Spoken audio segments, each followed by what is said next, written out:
ఇంకో రోజులో ఈ సినిమా అంటే సలార్ సినిమా 500 కోట్ల క్లబ్లోకి చేరుకుంటుందని అంచనా వేస్తున్నారు. సోమవారం క్రిస్మస్ హాలిడే, మంగళవారం హాఫ్ డే కనుక ఈ సినిమా భారీ వసూలు రాబట్టే అవకాశం ఉంది.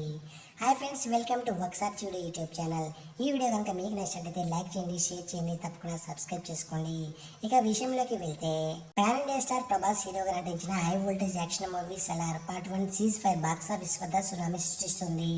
శుక్రవారం థియేటర్లో రిలీజ్ అయిన ఈ చిత్రం దుమ్ము రేపే కలెక్షన్తో సత్తా చాటుతోంది. 2023లో అత్యధికంగా ఓపెనింగ్ డే కలెక్షన్లు సాధించిన భారతీయ మూవీగా నిలిచిన సలార్ రెండో రోజు జోరు కొనసాగించింది. ఇప్పుడు మూడో రోజు సెకండ్ డే కన్నా ఎక్కువ వసూళ్లను రాబట్టింది. ప్రపంచవ్యాప్తంగా తొలి రోజు 176 కోట్లు గ్రాస్ సాధించిన సలార్ రెండో రోజు 119 కోట్లను సాధించింది.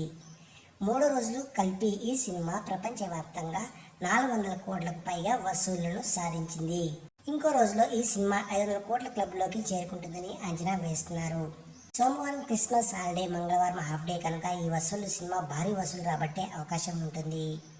నైజాంలో కూడా సలార్ మూవీ దుమ్ము దులిపేస్తోంది.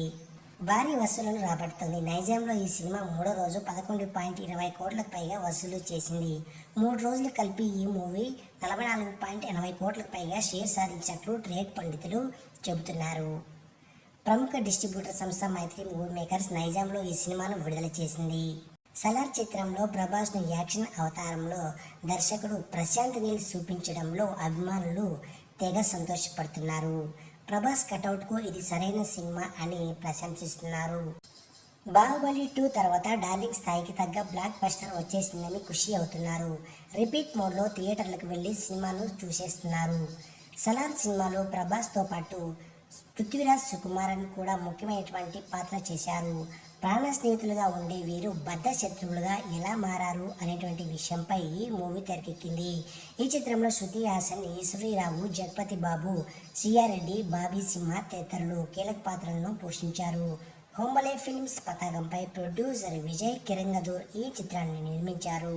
రవి బస్టు సంగీతం అందించారు. ఓకే ఫ్రెండ్స్, ఈ వీడియో కనుక మీకు నచ్చినట్లయితే లైక్ చేయండి, షేర్ చేయండి, తప్పకుండా సబ్స్క్రైబ్ చేసుకోండి. Thank you.